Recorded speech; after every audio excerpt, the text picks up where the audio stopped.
Hi there and welcome.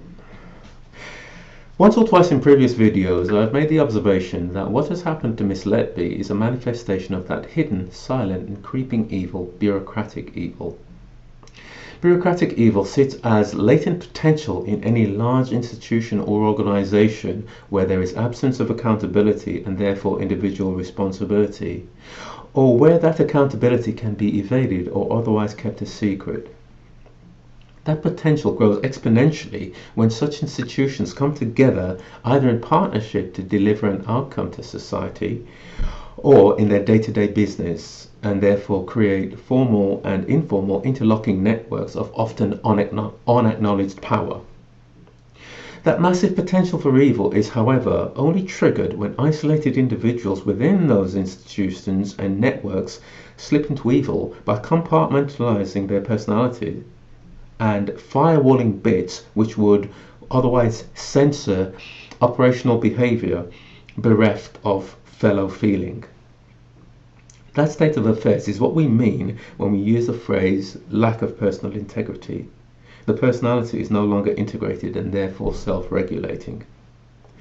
That Miss Letby's case made it from the meeting on May 12th of 2017 between Countess of Chester Chief Executive Tony Chambers and Assistant Chief Constable Darren Martland of the Cheshire Constabulary to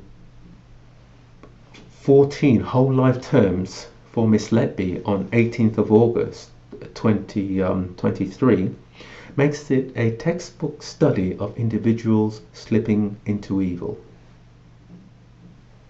I would suggest it happened through a combination of ego or professional vanity, mental laziness, and the insatiable hunger for the empty and ephemeral socialized needs of the public sector professional of the 21st century.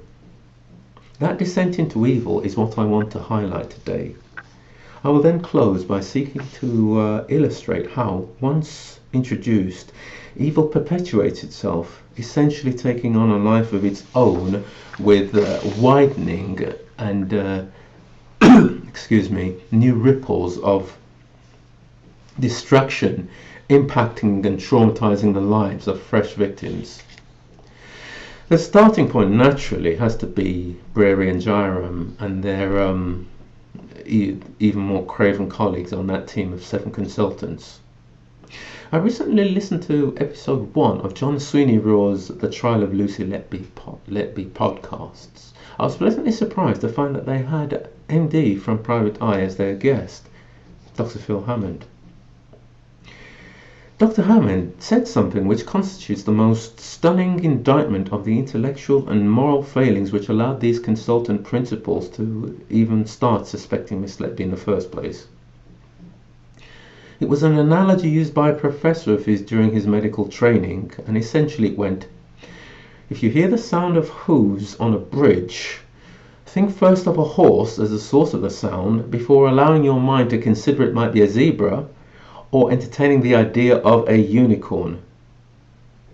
A person does not need to have a medical background to recognize that this principle has been the backbone of medical practice since antiquity. It would therefore have equally been taught to Brearey and Jayaram and been second nature to them.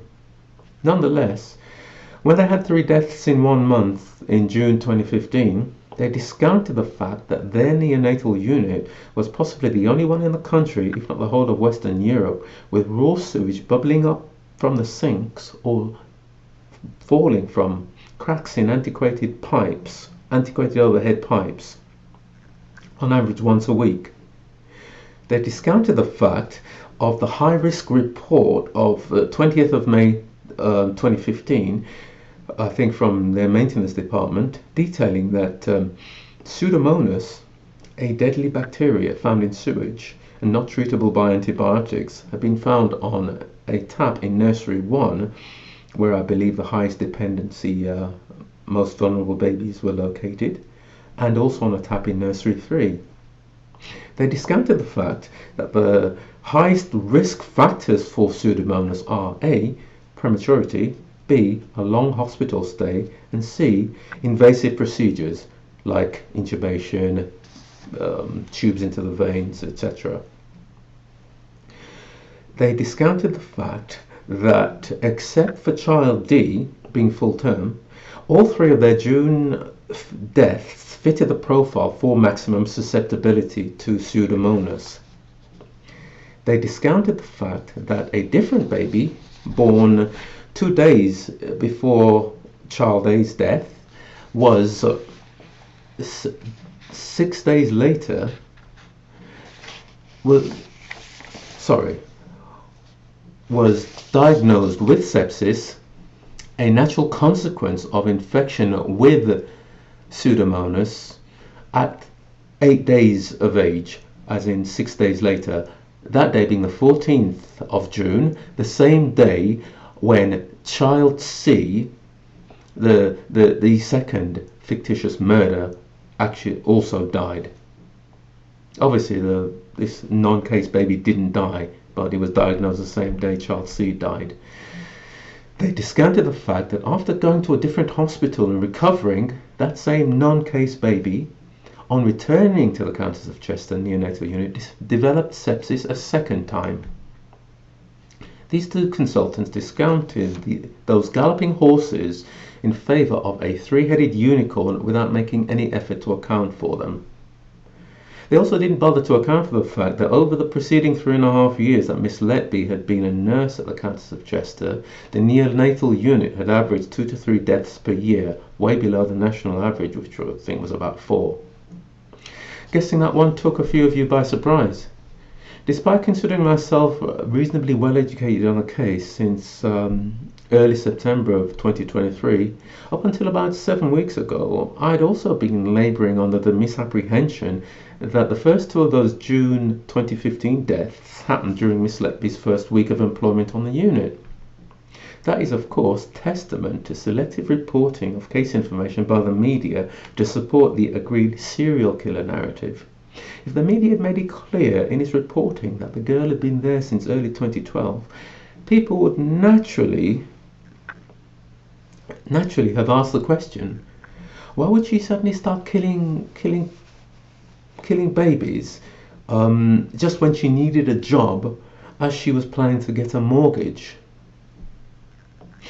Other relevant information to account for before claiming the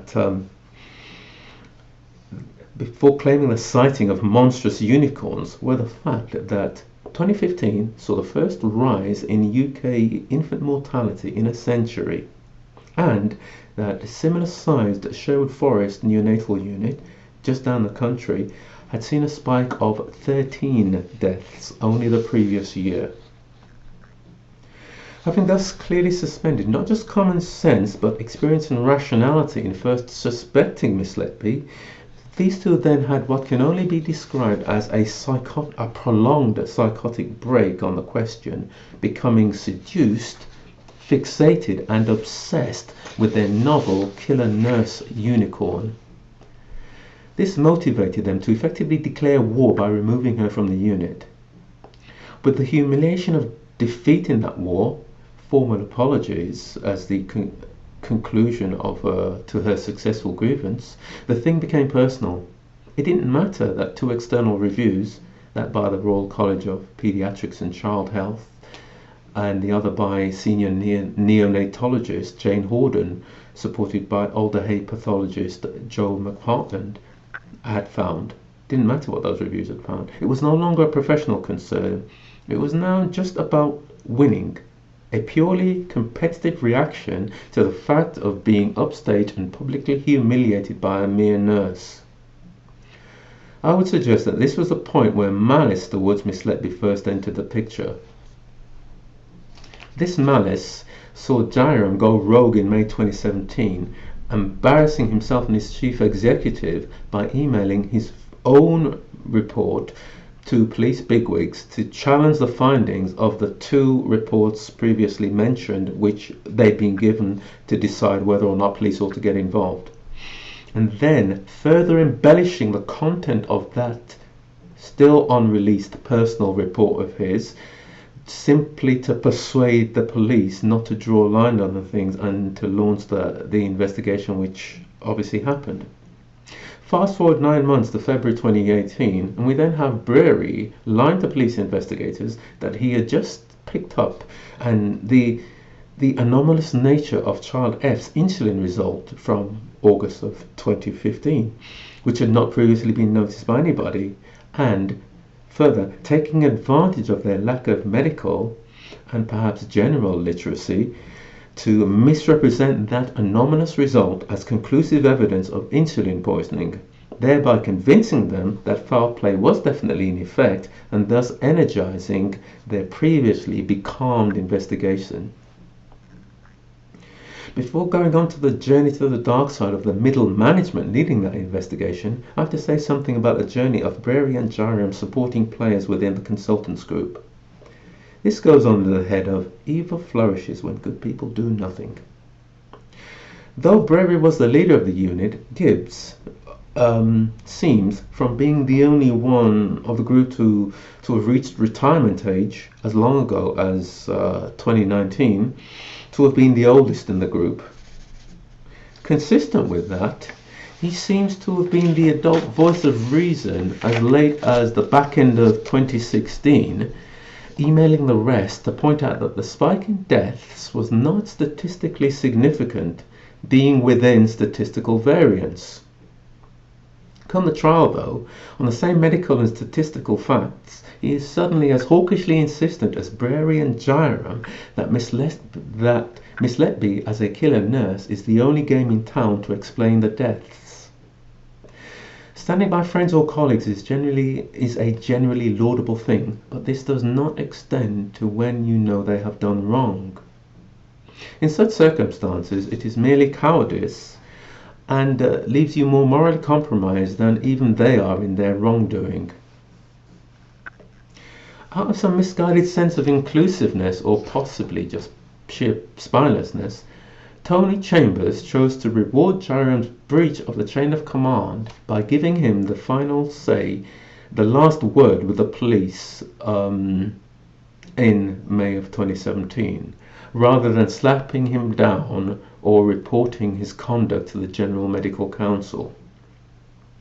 As stated, the agreed position was that unless Jayaram had something new to add to the to his emailed report, the matter was closed for the police.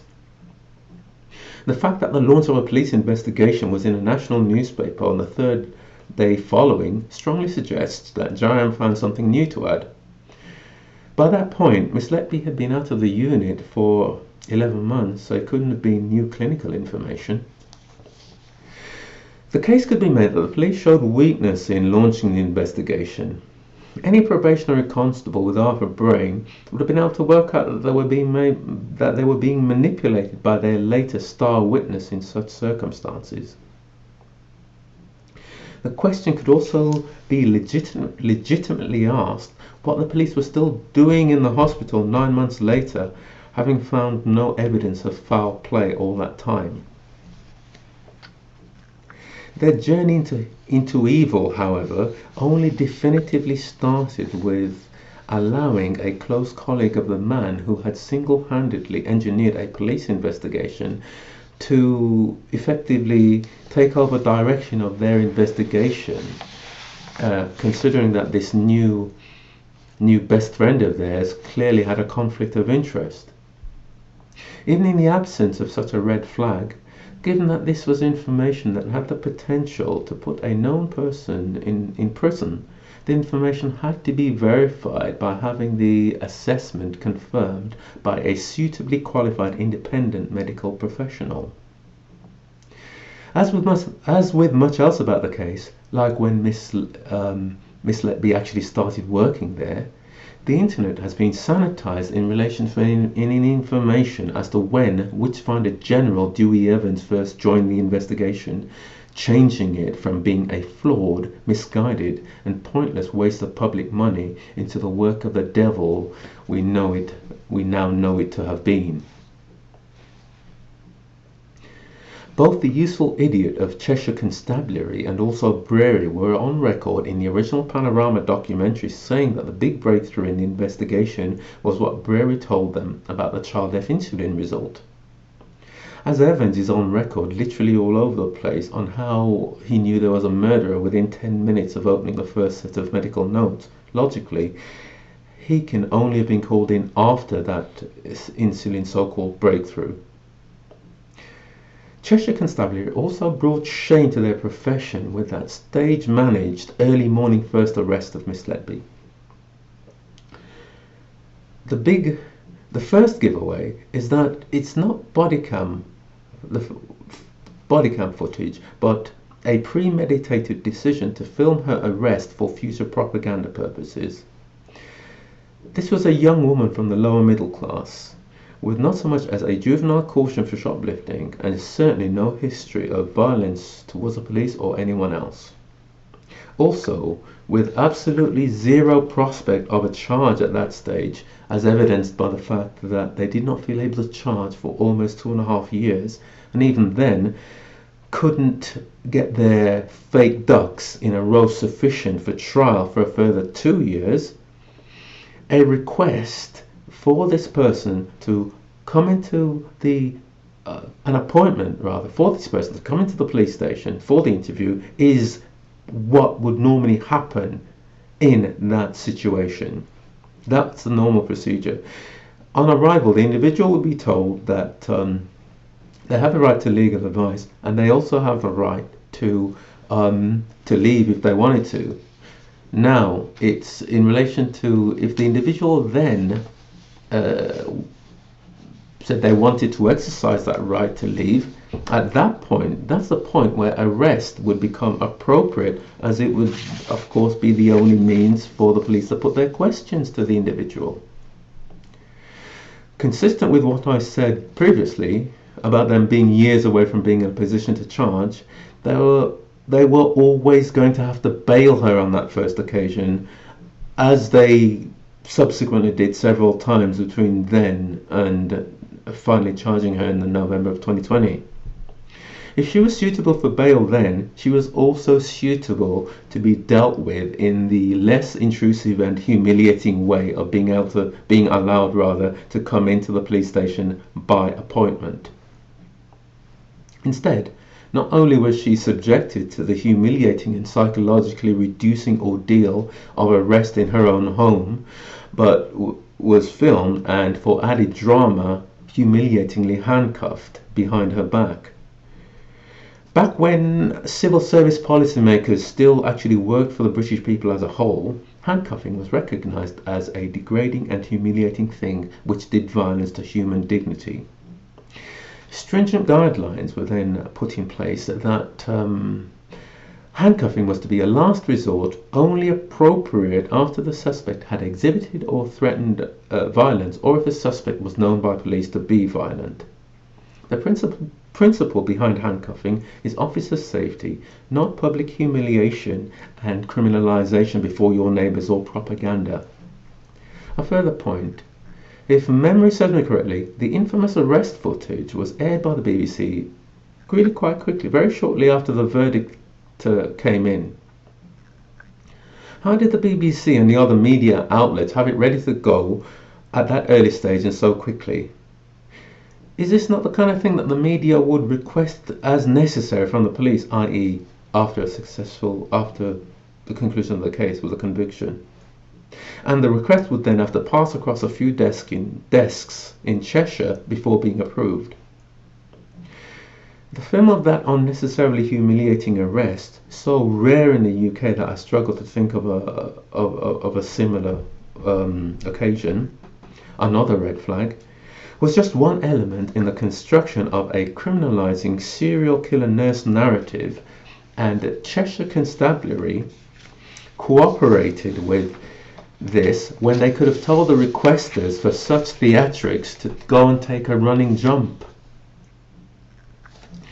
If you interviewed those early morning arresting officers now, they would all swear blind that it was never their intention to strip Miss Letby of human dignity before her neighbours and subsequently the world. they would vehemently protest that they were simply following orders. Newsflash. That is exactly how institutionalized bureaucratic evil works, giving those at the tip of the spear the off-ramp from the path of responsibility of not being the decision maker, and the decision maker the internal off-ramp of not being the one actually performing the unconscionable conduct. Those arresting officers may not have been the ones who wrote the script, but they still got the dopamine hit of playing out their CSI Miami fantasies of the big arrest with all the bells and whistles. They still gratified their own psychological needs in an obscene way at the expense of another human being. These are people who exchange their souls for a high visibility jacket. Further evidence of Cheshire Constabulary knowingly choosing to be part of this politicized hit masquerading as a criminal investigation relates to the episode involving the eminent statistician they initially retained for the purpose of assessing what was to become the death rota. For the police to then meekly stand down their statistician on CPS instruction is unprecedented, unheard of, and certain evidence that they allowed themselves to be party to a dishonest and politically compromised charade of an investigation. I understand that between 1833, when Sir Robert Peel first created the Metropolitan Police, the template for all subsequent police forces, and shortly after the millennium, British police recruited on the basis of character. The time-honored idea was that if the individual had basic integrity, police training would take care of everything else.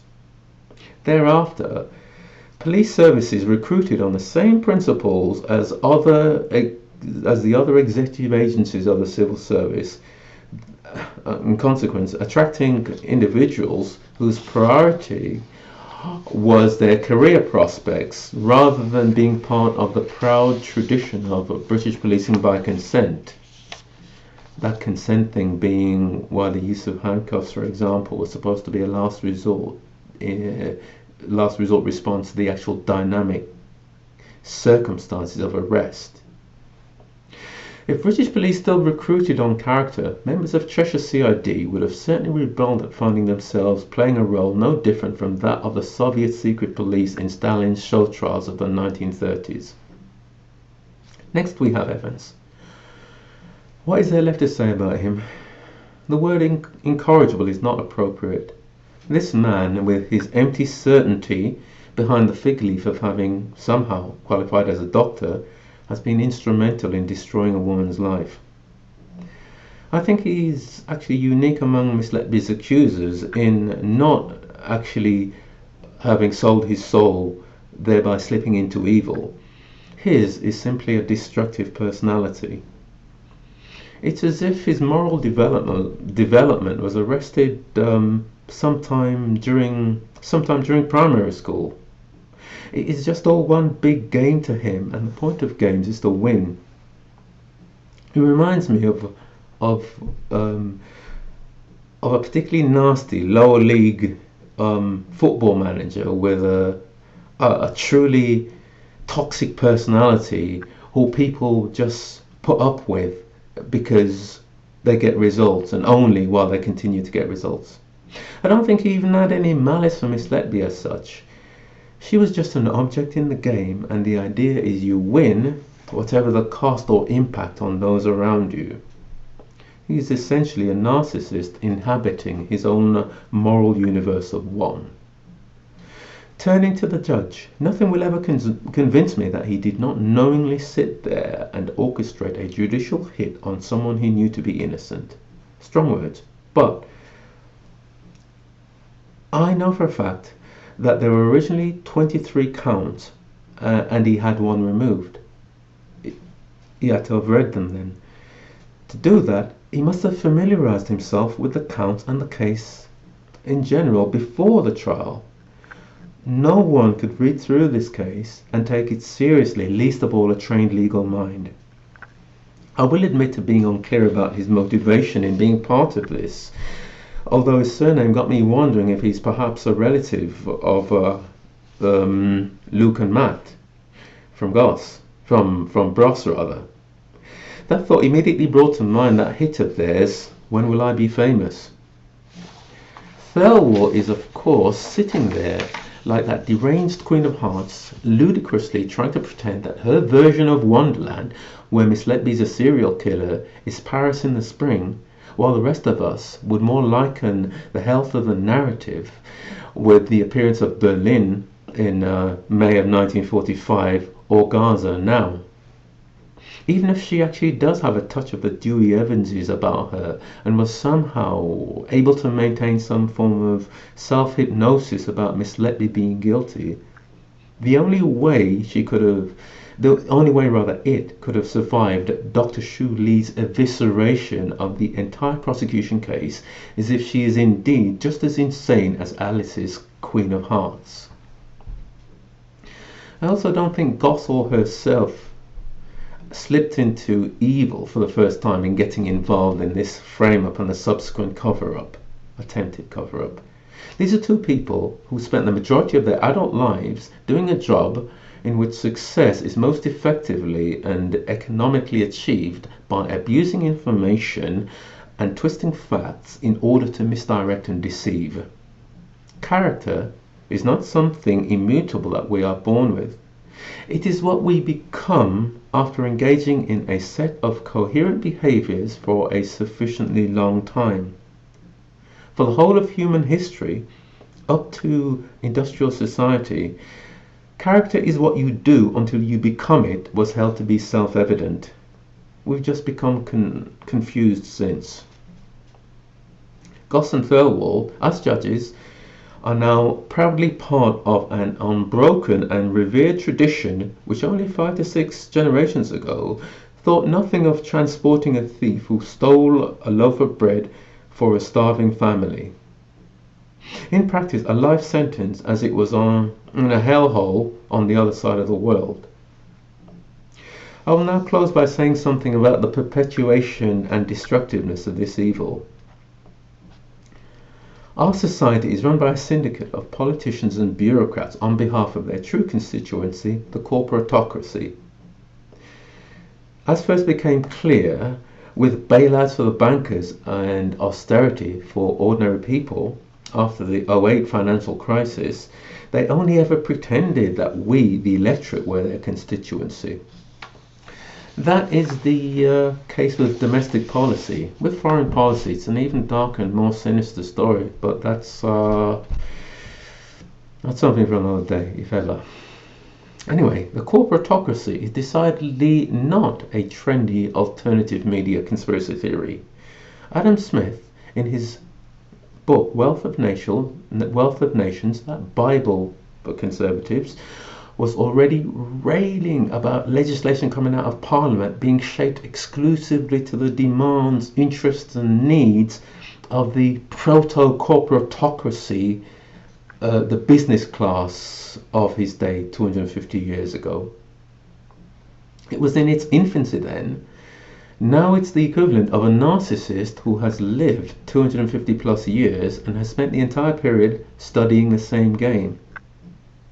Which direction do you think the trend that Adam Smith identified is likely to have gone? Anyway, the syndicate bleeding us on behalf of the corporatocracy knows better than we ever will that either a pound shop local level axis of evil between the consultants at Countess and the Cheshire CID, or a rogue element of itself framed Miss Letby. Instead of doing the right thing, though, it seeks to take the route of least resistance by burying the frame-up using lawfare. There's no real malice. They would doubtless have preferred never to have heard of Miss Letby, but as it stands, her innocence is no more a factor for them in their handling of the scandal than next weekend's football scores. It is nothing to them that so far the life of Miss Letby has been ruined, that colleagues who could have supported her but caved to intimidation are no doubt traumatized, that the families of the dead babies have been traumatized by the turning of a natural, if tragic, occurrence into some sense of them having been victimized by fate. That those 11 jurors who had a say in the 14 convictions must all now, after Tuesday, feel just as if they would after running over a child while drunk driving. The Countess of Chester families already believe that they have been visited by evil in their lives, and the affected Liverpool Women's Hospital families must now also have similar suspicions.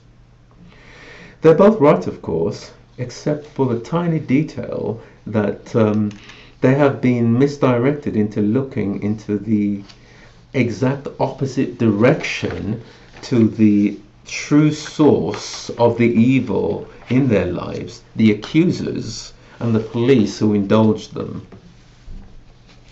Now, on account of the pressure being put on that particular house of cards to protect themselves, they seek to build a second connected house of cards to reinforce the structure of the original one. The evil that they will be doing to any parent who lost a child at the Liverpool Women's Hospital in the relevant period is nothing to them. I'm pulling no punches in what I say here because the desperation is so palpable and pathetic it just disgusts me. As stated earlier, Miss Letby started at Countess of Chester 3.5 years before the collapse for which she is the first collapse which she's been convicted. Over those 3.5 years, the annual number of deaths was 2 to 3 per year. As such, the next phase of the misdirecting lawfare campaign cannot be fueled by events from the Countess of Chester. But wait! She spent some time training at another hospital, the Liverpool Women's Hospital. We can just go and dig up some deaths and collapses there instead. If not for being put on notice by the December 12th Mark MacDonald press conference, then utterly exposed and left a quivering, gibbering wreck in the corner by Dr. Shoo Lee on Tuesday, you can be absolutely certain that Cheshire Constabulary would have further charged Miss Letby with repurposed collapses from the Liverpool Women's Hospital. We, the British public, have earned their utter contempt by allowing the first batch to get as far as court and convictions, but still, they seriously plan to ask us to believe that, rather than doing her killing in a familiar environment where she had full autonomy, she would choose to do her killing in an alien environment where she was under enhanced scrutiny as she was being assessed. If they had not taken a tiger by the tail by abusing Dr. Shoo Lee's 1989 paper, resulting in him putting together that senior neonatology dream team, a prospective trial for charges from Liverpool Women's Hospital is exactly what the papers would have been reporting sometime soon. In fact, without that first Mark MacDonald press conference putting them on notice that adults had come into the room, I'm guessing it would have been before Christmas. How on earth did we get here? Our relationship as a British public with those running our society is qualitatively no different than that between a proper serial killer and a gimp slave he keeps chained up in the cellar to do his housework. Right, that's what I wanted to say. Feel free to share your comments. As usual, thank you for watching, thank you for your time, and all the best.